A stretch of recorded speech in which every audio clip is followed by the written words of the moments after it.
Good morning. Well, happy Saturday. It's beautiful here, but it's 45 degrees. So you can feel the chill. And I think of these leaves as they become more transparent and turn yellow before they fall as like lenses when backlit give you this light show. And with the wind, you get a sound, a soft sound and light show.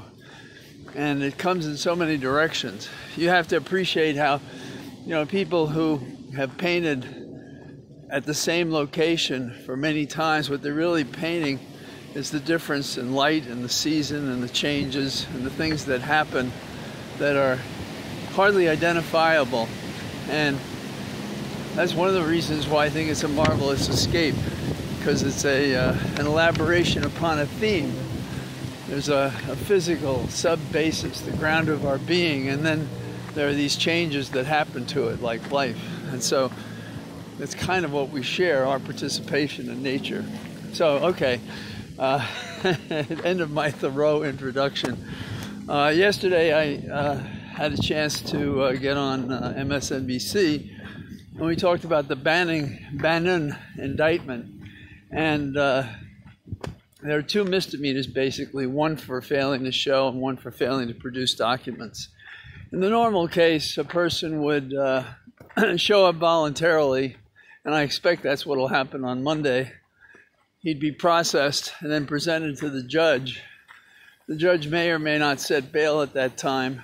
I don't think he's a risk because he was out so much before, so I don't think that will happen. They may set certain dates.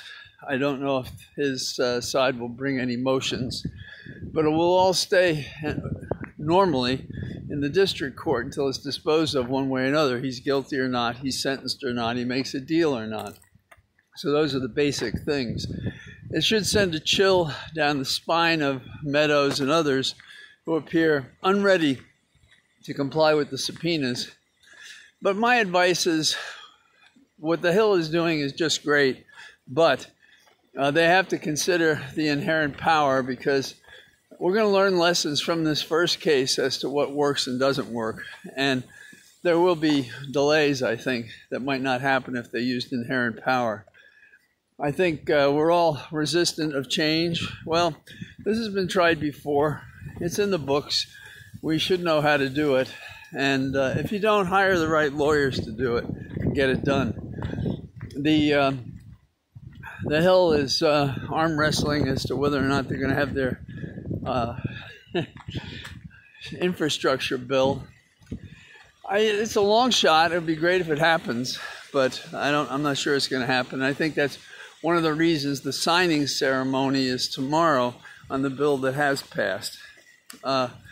Thinking about the activity at school boards across Virginia, but it's going to happen across the country and is already spreading. What we have is, I look for the trend and the positions that these so-called caring parents want on behalf of their children, who have no say in what the parents want for their children.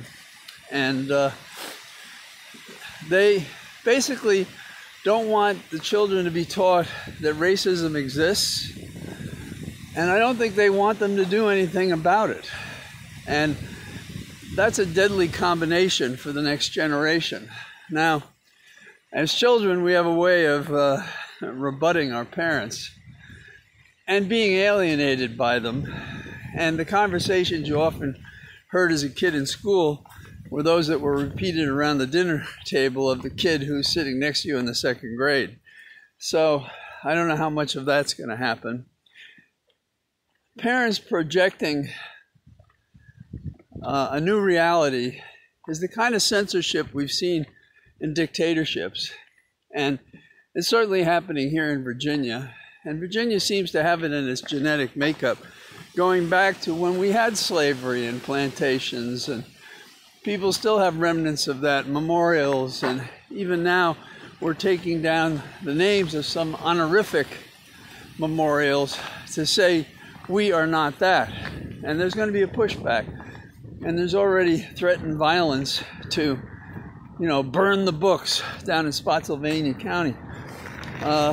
very un-American. Of course, as one author said, you can burn a book, but what are you going to do about Kindle and all the other means, the online sources to get whatever you want? Anything you want, you can get in terms of reading material.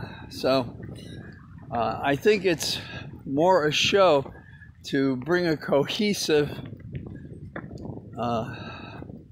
mark to all these parents that are MAGA-headed yahoos and who don't give a damn about the education of children or their ability to learn to think or discern. One thing life teaches us at every age is that there are no handrails. Not for us as kids, not for us as we're younger adults.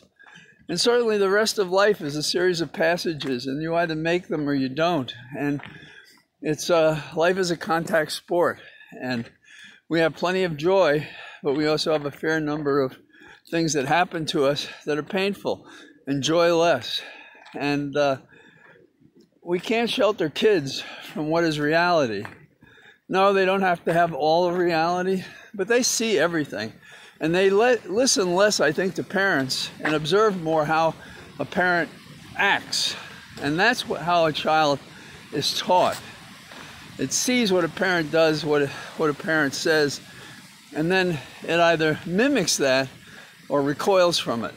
And a lot of what these parents are doing, a lot of the violence that we're hearing, hopefully our children are going to recoil from that, because that's not who we are as a nation, not in our best aspects. Going on to Glasgow, Scotland, to talk about the environment. You know, the people who are your heroes will break your heart. John Kerry I followed my whole life. You know, he came back from Vietnam, felt he'd been lied to. He had been. He testified about it. I think he threw away the medals that he earned. And over the years, he has made great contributions to public service. And when he ran for president, I worked for him, and I was a local party chair in Virginia. And I met his daughter, Marvelous Lady, and I think he would have made a great president. But you become hostage to the group you're with. And that group across the world are the moneyed interests. Every government is compromised in small and greater ways by the moneyed interest who carry these people in campaigns with favors, access.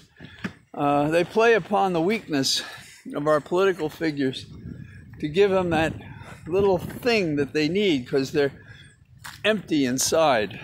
And there's plenty of opportunity to be filled with worthy ambitions and character, and to enjoy life. So you walk on a road, for example, and or you hang out with your child, you go exercise, you read a good book, you have a good meal, you see a marvelous movie.